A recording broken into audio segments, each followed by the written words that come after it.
안녕하십니까 전국의 유튜브 구독자 여러분, 아프리카TV 시청자 여러분, 매주 수요일 여러분과 조금 잔혹한 이야기에 대한 이야기를 풀어보는 오컬트 스토리의 김원입니다.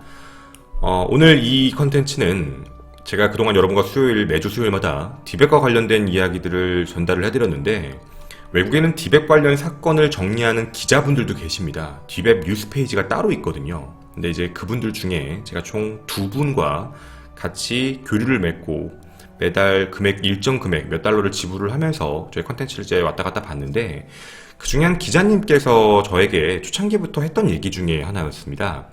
바로 마루타와 관련된 이야기였는데, 여러 가지 내용들도 더 나오기 시작을 했고요. 그리고 아직도 밝혀지고 있는 내용들도 많이 있습니다. 그래서 오늘 여러분과 이 내용들을 조금 깊게, 좀 아프지만, 그리고 좀 슬플 수도 있지만, 혹은 좀 화가 날 수도 있지만, 꼭 알아야 되는 이야기로 여러분에게 전달을 좀 해드리고자 합니다. 어떤 부대였는지 요 근래에 많이 밝혀졌고, 그리고 내부 자료들도 많이 공개가 됐고요. 그리고 실제로 어떤 실험까지 했는지도 나오기 시작을 합니다. 그동안 우리가 진행한 내용들, 특히 수요일날 했던 오컬트 스토리에서 진행했던 내용들은 좀 잔혹한 내용들도 많고 루머적인 내용도 많았기 때문에 다들 이런 얘기를 했었습니다. 정말 이게 가능한 건가? 사실이에요? 라는 얘기를 되게 많이 했었죠. 하지만 오늘은 정확히 말씀드리겠습니다. 사실입니다. 우리가 무섭고 아프지만 꼭 알아야 될 이름, 마루타에 대한 이야기를 시작해 보도록 하겠습니다. 혹시 마루타라는 부대의 공식 명칭을 알고 계시는지 모르겠습니다. 원래 마루타의 공식 명칭 자체는 좀 다른 이름으로 되어 있습니다. 관동군 방역급수부라는 이름으로 원래 시작이 되는데요. 그 이름에서 나중에 이름이 동양부대라는 이름으로 바뀌었다가 그 이후 731 부대라는 이름으로 변경이 됩니다. 그 이유는 조금 이따 한 번 더 말씀을 드리겠습니다. 우리에게 마루타라는 용어도 좀 어색하고요. 731 부대? 그냥 마루타가 부대인가? 라고 생각하시는 분들도 많을 수 있는데 조금 어감이 다른 겁니다. 부대 이름 자체는 방역급수부에서 동양부대로, 그리고 731 부대가 되었고, 세계 2차 대전 당시 일제 세균 부대 중 하나가 731 부대였던 겁니다. 그러니까 정확하게 우리가 알아야 될 거는 그러니까 세계 2차 대전 당시에 있었던 세균 부대구나 라는 정도로 알아두시고요. 그것에서 이제 실험 대상으로서 희생됐던 대상자를 일컫는 말 자체를 마루타라고 불렀습니다. 마루타라는 말을 좀 정확하게 정의를 드리면 대부분 다 통나무라고 많이 알고 계신데, 어감을 조금 더 정확히 넘겨드리면 벗겨진 통나무라는 뜻입니다. 그러니까 일반적인 통나무 이렇게 얘기하면 그냥 사람들을 그냥 강제로 딱 그 모양대로 해서 그런 건가 라고 하실지 모르겠지만, 좀 더 정확한 의미는 벗겨진 통나무입니다. 좀 되게 잔혹한 느낌인 거죠. 우리가 알고 있는 일반적인 나무의 모습이 아닌 나무의 껍질을 다 벗겼다라는 느낌처럼 그런 걸 이제 마루타라고 부른다라고 합니다. 실제 관계자들이 그때 당시에 얘기를 한 걸 따르면 이 감옥에서 살아나간 사람은 없다라고까지 증언할 만큼 굉장히 끔찍하기도 합니다. 자, 이거에 대한 내용을 좀 하나 여러분에게 말씀드릴 게 있는데요. 마루타에 대한 실제 자료에 대한 부분입니다. 소련의 일제 전범 재판인데요. 1940년 이후로 매년 600명 이상이 생체 실험 대상이 되어서 최소 3,000명, 최대 1만 명 이상이라고 예상하고 있습니다. 중국, 러시아, 몽골, 아니면 외국계도 되게 많았습니다. 흑인도 있었고 유럽인들도 포함됐다라고 하고요. 남녀노소 가리지 않고, 정확히 말씀드리면 여자도 있고 남자도 있고 어린이들도 있고 아기들도 있었습니다. 군인이건 시민이건 누구도 가리지 않고 전부 다 실험 대상으로서 희생을 시켰습니다. 현재까지 밝혀져 있는 한국인 희생자 이름도 있는데요. 밝혀진 건 6명 정도의 이름이 밝혀져 있습니다. 대다수가 항일운동을 하다 체포된 것으로 판단되어 있고요. 심등록님, 이청천님, 이기수님, 그리고 한성진님, 김성선님, 고창률님, 이렇게 현재는 판단되어 있습니다. 근데 이 인원이 3,000에서 10,000명이라고 얘기하면서 이 범위가 되게 넓은 이유 중에 하나는 뭐냐면, 기록이 남아있지 않습니다. 거의 다 불태웠고요, 숨기고 있고요, 사라져 있기 때문에, 그리고 너무 전 세계적으로 이런 일을 벌여서 그냥 추산으로 했을 때 예상 정도를 얘기하는 것과 실제는 되게 다른 느낌이었던 거죠. 일단 전반적인 마루타가 어떤 것인지에 대해서 여러분에게 안내해드린 건 됐다고 봅니다. 근데 우리 이 731 부대가 진행했던 이 마루타 생체 실험에 대한 부분은 정확히 말씀을 드리면 절대로 할 수 없었던 일이었습니다. 세계 2차 대전 말고요. 세계 1차 대전 당시에 1915년 독일군은 연합군에게 화학 무기인 염소가스를 사용하게 됩니다. 그 이후에 연합군과 독일군은 서로 대량 살상 무기인 계속해서 화학 무기를 써서 약 130만 명 정도가 사망을 하게 됩니다. 이를 계기로요, 1차 세계대전이 끝나고 난 뒤부터 이제 이 두 가지 조약인데요. 1919년에 베르사유 조약이고요.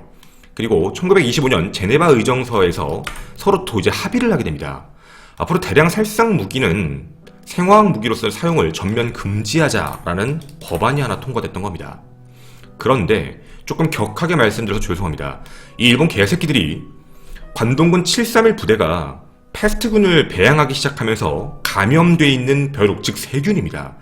그 세균을 중국에 살포하기 시작을 하면서 이 규칙, 이 협약을 다 깹니다.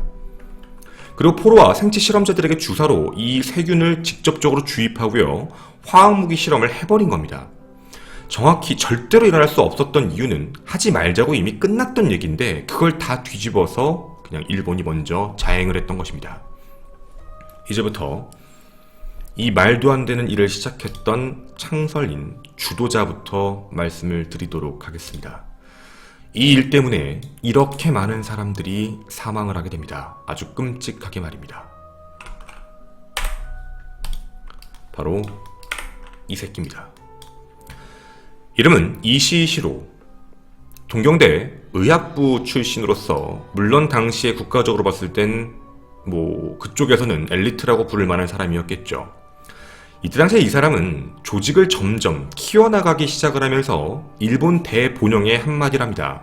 생화학 무기를 위한 부대 창설을 승인해달라. 만들 수 있게 해주면 안 됩니까? 라는 권유를 하게 되고요. 결국 일본은 이걸 받아들입니다. 히로히토 1왕이라고 부르겠습니다. 1왕의 명령에 따라서 1933년 만주의 흑룡강성 난강구 부대, 그쪽에 부대 창설이 처음 이루어지게 됩니다. 우리가 731 부대를 좀 잘못 알고 있는 부분이 바로 이 부분입니다. 처음에 만들어진 부대와 나중 부대가 다르거든요. 지금 처음 만들어진 건 난강구 지역에 원래 만들어졌던 게 731 부대였습니다. 당시에는 그렇게 규모가 크지 않았고요. 그냥 연구의 대상으로서, 치료의 대상으로서 먼저 출발을 하게 됩니다. 이시시로는 하얼빈에서 약 70km 떨어져 있는 베으마 중국마을 쪽에 또 부속 실험실, 이걸 도고부대라고도 부르는데 부속 실험실도 계속 만들어냅니다. 근데 이곳에서 중국인을 대상으로 생체 실험을 하다가 발각된 거죠. 중국인들이 도망가면서 발각되게 되고요. 그 이후에 한중 그리고 항일 연합군의 공격을 받은 관동군이 도고부대를 해산하게 됩니다. 그리고 1935년 관동군은 흑룡강성 평망이라는 곳에다가 다시 대규모 시설을 만들게 됩니다. 그게 여러분이 알고 있는 바로 마루타 부대입니다. 731 부대죠. 그러니까 원래 731 부대는 이곳에 있지 않았습니다. 다른 곳에 있다가 이전한 겁니다. 근데 이게 왜 중요하냐면 내부 기록에 따르면 위에서 옮길 때 처음에 난강구에 있다가 평방으로 옮기면서 시설들의 모습이 완전히 바뀝니다. 겉으로 우리에게 그동안 알려져 있던 내용은 뭐냐면 공격을 받아서 철거하고 해산했다라는 느낌이 되게 강했는데요.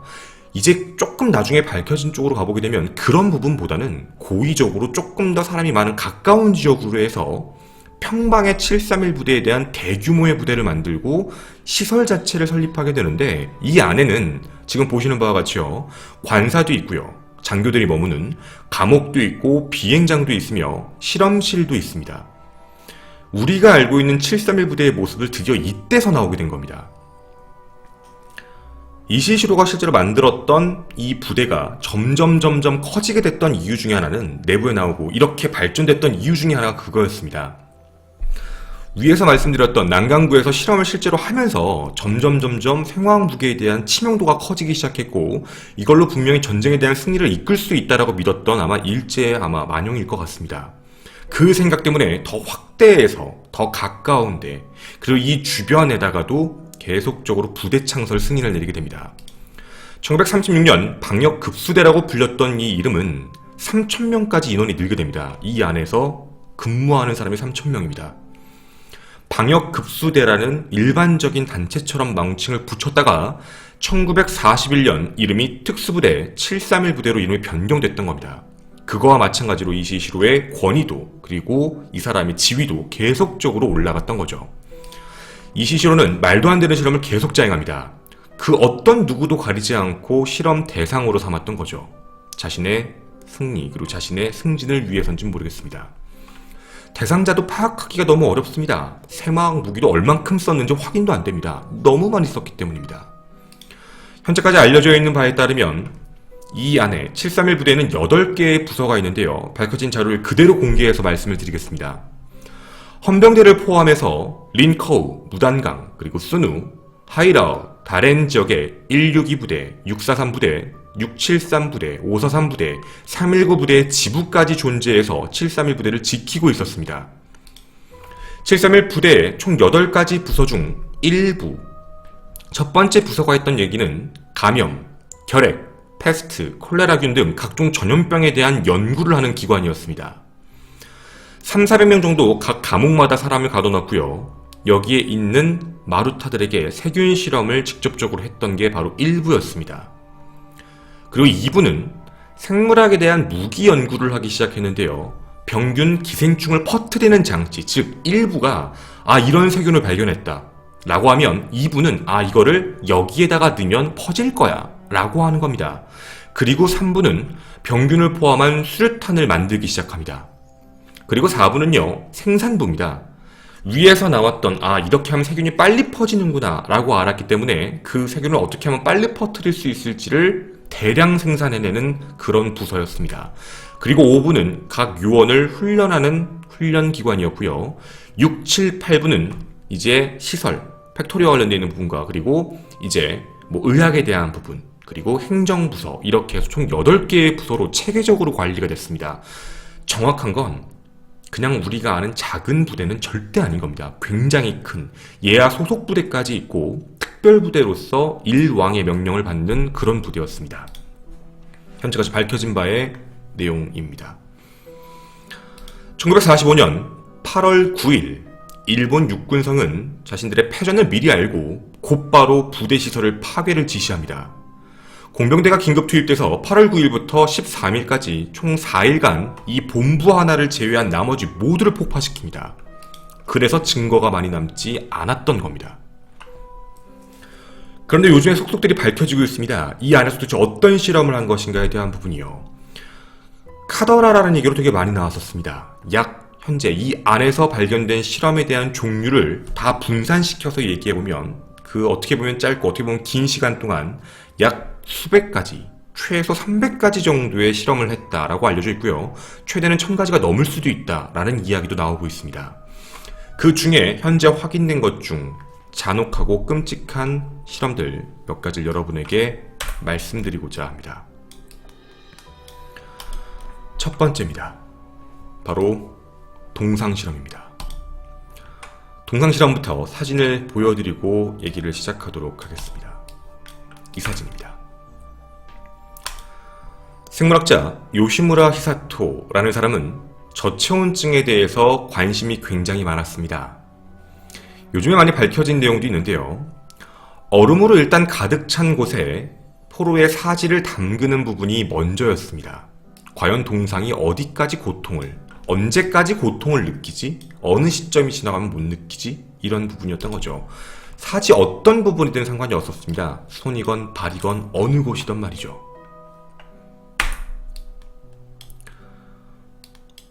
여기서 끝나는 게 아닙니다. 넣어서 팔이나 다리나 사지가 단단해지는 걸 확인하고요. 실제 겉에 있는 껍질들이, 살점들이 벗겨질 때까지 계속해서 기다립니다. 감각이 언제쯤 사라지지? 이런 부분까지 확인을 했다고 하죠. 그리고 그 이후에 나왔던 여러 가지 목격자들 진술도 나오게 되는데요. 이런 얘기도 있었다고 합니다.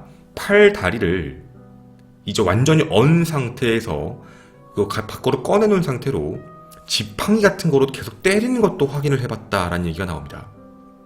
그랬을 때 목격자들의 이야기로는 나무 판자처럼, 그러니까 나무와 나무가 부딪히는 소리가 났다. 그러니까 어느 정도로 꽁꽁 얼었는지는 아마 여러분도 짐작은 하실 수 있을 겁니다. 그거에 대한 걸 확인했다라고 얘기가 나오고요. 이 이후의 이야기들이 몇 가지씩 더 나오기 시작을 하는데 이런 부분도 확인했다고 합니다. 얼어있는 부분에 대해서 발가락부터 절단. 그걸 느끼나? 이거 첫 번째. 그리고 발가락을 잘랐을 때 과연 피가 얼만큼 나오지? 그리고 발가락을 자른 뒤에는 발목. 발목을 잘랐을 때 피가 얼만큼 나오지? 고통을 느끼나? 이런 부분을 계속적으로 테스팅을 했다고 합니다.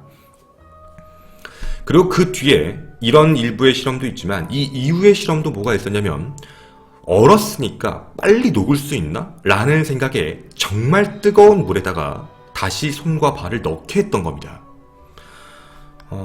그거에 대한 고통을 느낄 수 있는지, 그리고 그렇게 되면 과연 금방 다시 해동이 되고 신체 기능이 정상으로 돌아오는지, 이런 부분에 대한 걸 테스트하기 위해 뜨거운 물에 사지를 강제적으로 떨어뜨리는 경우도 있었고요. 그리고 떨어뜨려서 생기는 흉터, 물집 이런 모든 것에 대해서도 치료하지 않고 방관한 겁니다. 계속 지켜보면서 고통을 얼마나 느끼고, 그리고 저 물집을 터뜨렸을 때 얼마만큼 괴사가 빨리 오고, 저거 터뜨리지 않았을 때는 얼마만큼 괴사가 진행되고, 이걸 전부 다 계속적으로 기록을 했던 겁니다. 이뿐만이 아니었습니다. 해동한 상태에서 피를 뽑았을 때 얼마나 걸리는지 사람의 피를 다 뽑는 테스트까지 했다라는 기록이 나오기 시작을 했습니다. 일반적인 사람의 몸에서 피를 쫙 뺄 때의 시간과 동상이 걸린 사람의 몸에서 피를 뽑을 때에 걸리는 시간이 얼마만큼 차이가 있을까? 이런 테스팅을 했다는 게 바로 동상 실험입니다. 단순하게 우리가 알고 있는 그냥 얼렸다 이런 부분에 대한 게 아니라 얼어서 그 다음에 생기는 것까지 전부 다 확인해보고 조사해보고 끔찍한 실험을 했다라는 것, 그것도 인간을 대상으로요. 마취 이런 것 없이 진행을 했던 겁니다. 이게 우리가 새롭게 알아야 될 동상 실험입니다. 그리고 두 번째입니다. 생체 해부입니다. 잔혹할 수 있지만 미리 검열을 하고 그대로 역사적 자료이기 때문에 공개하기로 했습니다. 생체 해부 실험인데요. 이 생체 해부 실험에 대한 건 좀 정확히 알아야 될 게 있습니다. 우리가 생체 해부라고 하니까 에이 너무 나쁜 거 아니야? 라고 할 수 있을지 모르겠지만 원래 생체 해부 분서는 이렇게 존재했던 데가 아니었습니다. 애초에 만들었던 생체 부서는 자신들의 군인이죠. 일본 군인들을 치료하기 위해서 만들었던 그런 곳이었습니다. 환자의 부상 그리고 질병의 경과들을 살펴보면서 그냥 그 사람들을 대상으로 했던 인간적 실험이었습니다. 처음에는 이렇게 해서 군대 관련 사람들만 진행을 했는데 이게 점점 사람이 부족하고 더 잔혹한 실험을 하고 싶다 보니까 중국 포로와 민간인으로 대상을 바꾸기 시작하면서 그렇게 마루타라는 표현을 쓰기 시작했던 겁니다. 마취 없이 인체를 절단합니다. 보시는 바와 마찬가지죠. 살아있는 몸의 조직이 어떻게 움직이는지를 확인하는 부분이었다는 겁니다. 수천 명의 남녀, 주로 중국의 공산주의 포로와 어린이 및 노인 농부, 그리고 콜레라 및 전염병 같은 질병에 감염되어서 사망하기 전까지 장기 검사를 받은 뒤에 그 영양성까지 분석하고 분해합니다. 거기서 끝나지 않습니다. 그런 피를 다른 시신, 다른 죽어가는 사람에게도 묻혔을 때 그런 일이 또 발생하는지까지 계속적인 실험을 했던 거죠. 이런 내용에서만 끝나는 게 아닙니다. 사람이 과연 장기가 얼마만큼 나왔을 때까지 움직일 수 있을까? 생존할 수 있을까? 장이 없으면 얼만큼 생존하지? 간이 없으면 얼마만큼 생존하지? 이런 부분에 대해서 지속적으로 계속 실험을 했던 겁니다. 사지를 절단해서 다른 쪽에다가 부착시킵니다. 다른 사지에. 즉 사지와 사지를 연결해서 감염을 시키는 거죠. 그리고 또 다른 사지는 또 남는 게 있다면 부시거나 얼리는 방법, 괴사시키는 속도 이런 것들도 확인하게 되고요. 그렇게 몸을 다 써서 포로의 몸에 사지도 많이 이미 괴사된 상태인데도 살아있다라고 판단이 되면 말하기 좀 그렇지만 치명적인 자신들이 준비했던 주사, 이것도 우리가 얘기하는 안락사를 위한 주사가 아닙니다. 그냥 실험용의 최종적 주사. 이런 독은 버티나? 이런 뱀 독은 버티나? 이런 뱀 독도 버틸까? 아니면 이런 무기도 버티나? 이런 걸로 해서 사망하는지까지 확인해서 테스트를 했다고 합니다. 이게 바로 생체해부 실험입니다. 그러니까 우리가 알고 있는 일반적 생체해부라고 해서 뭐 장기를 꺼내고 이런 부분이 아니라 모든 내용들이 다 엮이고 같은 다른 실험과 섞기 시작하면서 더 끔찍한 일들을 자행했던 겁니다. 여기서 끝나지 않습니다. 세 번째로 확인된 끔찍하게 자행했던 일, 바로 무기 테스트입니다. 좀 끔찍한 얘기일 수도 있는데요. 여러분이 보시는 사진 같은 일들이 실제로 벌어지는 겁니다. 포로들을 사격장에 모읍니다. 포로를 사격장에 모은 뒤 그 사격장에서 실제로 권총, 전기, 그리고 소총, 기관총 및 수류탄 이런 폭파 실험을 합니다. 아까 잠깐 보셨던 좀 잔혹하고 끔찍한 사진이 폭파 실험입니다. 수류탄을 깔고 사망했을 때 어떤 상태가 되는지에 대한 부분의 실험입니다. 진술에 따르면 이런 얘기를 했다고 합니다.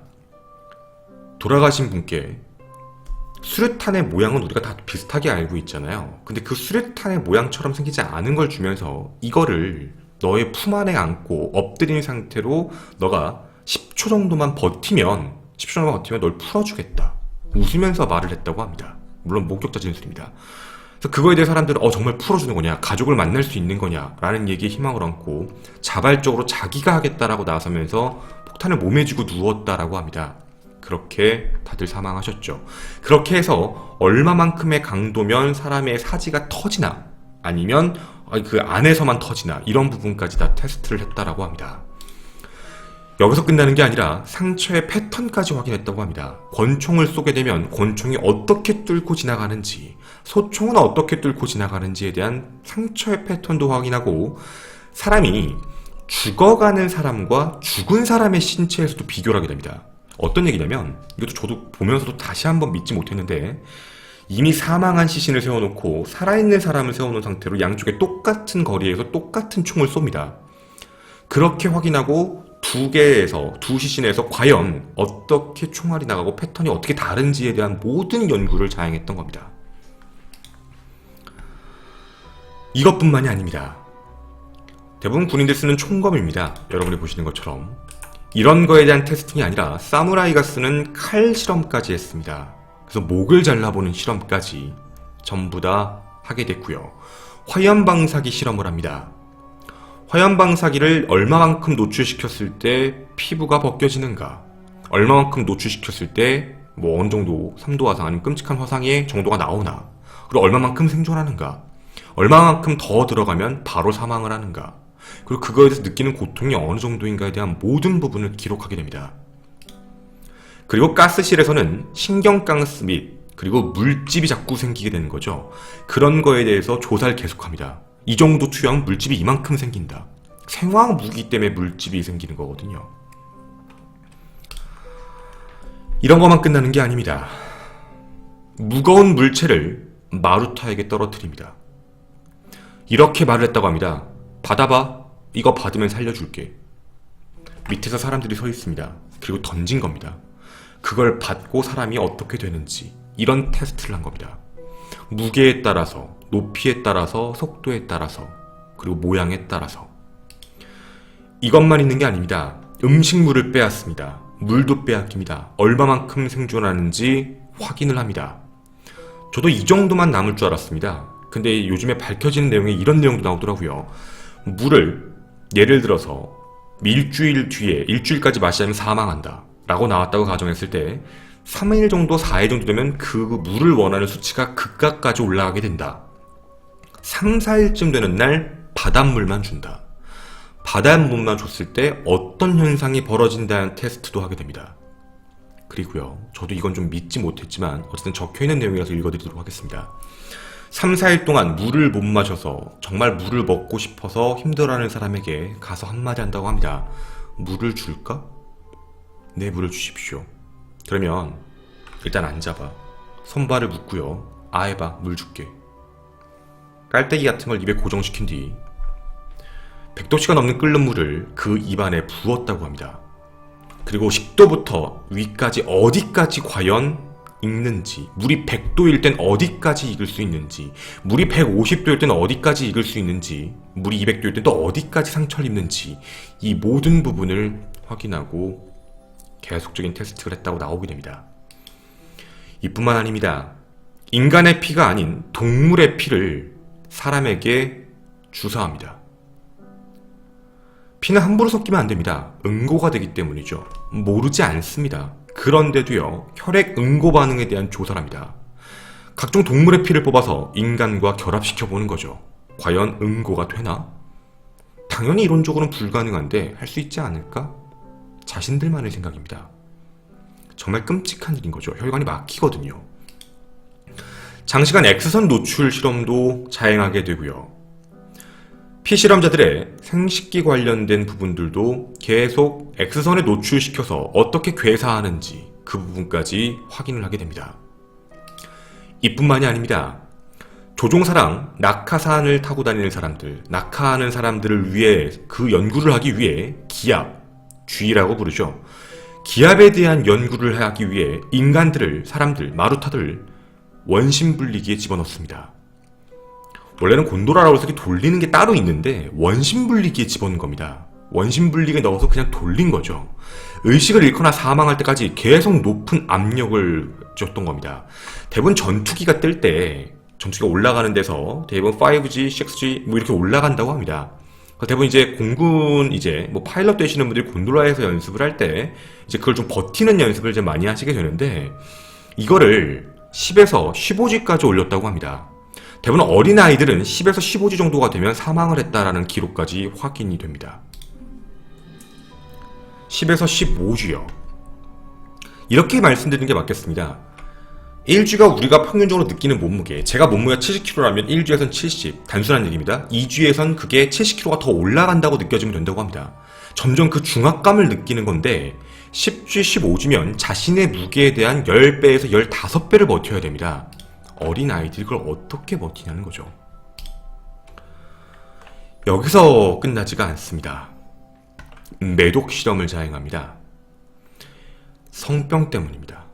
성병은 고대 이집트부터 군인에게는 늘 따라왔던 질병이기도 합니다. 일부러 감염시키고요. 그리고 질병에 대한 중단이 있으면 안 되니까 매독이 걸린 상태로 그냥 쳐다보는 겁니다. 어떻게 되는지 말이죠. 효과적인 전염이 있어야 된다라고 알고 있었기 때문에 매독에 걸린 남자들은 그 안에 포로로 수감된 여성 수감자들 혹은 동료 남성 수감자들과 강제적인 성관계를 맺게 했다고 합니다. 그렇게 성관계를 맺게 해서 매독이 퍼져나가는 과정, 그 모든 부분을 확인하면서 매독 실험, 즉 자신들의 군인, 모든 군대들이 갖고 있는 이 성병에 대한 부분을 치료하기 위해 말도 안 되는 실험을 자행했던 겁니다. 이 부분만 끝나지 않습니다. 그 이유는 강제 임신을 시키기 시작합니다. 강제 임신을 시키는 이유도 과연 이런 질병이 있는 사람이 임신을 하면 이게 유전이 되나? 라는 부분을 확인해보기 위해서 직접적으로 임신을 시키고 확인해본 것도 있고요. 때로는 일부러 가임기 여성이 포로가 됐을 때 강제로 임신시키고 실험 대상으로 변환시켰는데 이런 화학 물질을 넣으면 자궁이 열리네? 이런 화학 물질을 넣으면 태아가 반응하네? 이런 부분의 테스팅을 계속적으로 했던 겁니다. 그리고 보시는 바와 같이 임산부의 배에 구더기 실험까지 합니다. 그리고 태아를 갉아먹게 하는 실험까지 자행하게 됩니다. 사람이 할 수 없는, 상상할 수도 없는 되게 끔찍한 실험들을 다 자행했던 겁니다. 태아가 사망하면 엄마에게 피해가 가나? 태아를 사망시키고 그대로 두는 거죠. 그럼 엄마의 입장에서는 몸 안에 사망한, 괴사하는 시신이 그대로 있는 겁니다. 당연히 사망하겠죠. 그 고통을 얼마만큼 느끼고 얼마만큼의 시간이 가면 사망하는지 이런 모든 부분들을 다 실험하고 테스트를 해봤던 겁니다. 여기까지가 여러분이 알고 계신 대부분의 내용이겠죠. 여기서 새로 들으시는 내용이 많을 겁니다. 왜냐면 우리가 알고 있는 마지막 내용은 다 이거니까 말입니다. 밝혀진 최악, 바로 세균입니다. 세균 실험을 자행을 했죠. 가장 치명적인 세균을 번식하는 방법에 대해서 찾는 연습을 하게 됩니다. 심지어는 사망한 시신에서도 꺼냈습니다. 그렇게 해서 계속해서 확인을 했던 거죠. 얼마만큼 빨리 번식할 수 있는지, 어느 공간 안에서 가장 번식이 왕성하고 그리고 건강한지 전부 다 테스트를 했던 겁니다. 환자들 사이에 급격하게 증가될 수 있는 게 어느 정도일까를 전부 다 테스트를 하게 됩니다. 자, 실제였습니다. 1940년 10월 4일 일본 폭격기가 중국의 한 마을에 죽은 죄수의 피에서 빨아들인 벼룩 3만입니다. 죄수들에게 세균 실험을 합니다. 다 사망합니다. 그 실험체에서 나온 세균, 더 강해진 세균이죠. 그 세균들을 배양해서 갖고 와서 그 벼룩들을 약 3만 개가 들어가 있는 실탄을 만듭니다. 그러니까 실탄에 총알만 있는 게 아니라 세균이 묻어 있는 겁니다. 위에서 나왔던 모든 실험을 다 통과해서 나온 어떤 것들이죠. 그 안에 세균을 묻혀놓고 그 총알에 맞게 되면 총알에 맞고 나서 사망하는 게 아니라 그 세균들이 안에서 번식하기 시작하면서 세균 감염으로 사람이 사망하게 되는 경우입니다. 이제 다시 이 지역에 있는 발진이 시작되기 시작했고요. 결국 도시 전체의 사람들이 다 사망하기 시작을 합니다. 현재까지 밝혀져 있는 바로 생체 실험, 마루타가 했던 끔찍한 일, 넓게 봤을 때 6가지. 이 안의 내용도 세부적으로 따지면 제가 총 30가지 정도를 얘기해드린 겁니다. 아직 이 안에 얘기를 못한 게 몇백 가지가 넘습니다. 너무 끔찍한 것들도 많고요. 차마 제 입으로 얘기할 수 없는 것들도 있습니다. 역사를 잊은 민족에게 미래가 없다라고 얘기합니다. 물론 이 일은 우리뿐만 아니라 전 세계적으로 많은 국가에게, 많은 사람들에게, 그리고 인류에게 큰 피해를 준 일이기도 합니다. 최악의 범죄자 이시이시로라고 생각합니다. 이시이시로는 도쿄 전범 재판에서 기소조차 되지 않았습니다. 천수를 누리다가 1959년 사망했습니다. 말도 안 되죠. 어떻게 이런 사람이 A급 전범으로 기소가 되지 않았을까에 대한 정말 말도 안 되는 이야기죠. 오늘의 골자가 딴 쪽으로 흘러갈 수 있는 문제 때문에 그 정도까지는 제가 여운으로 남겨놓고 여기서 녹화는 끝내도록 하겠습니다.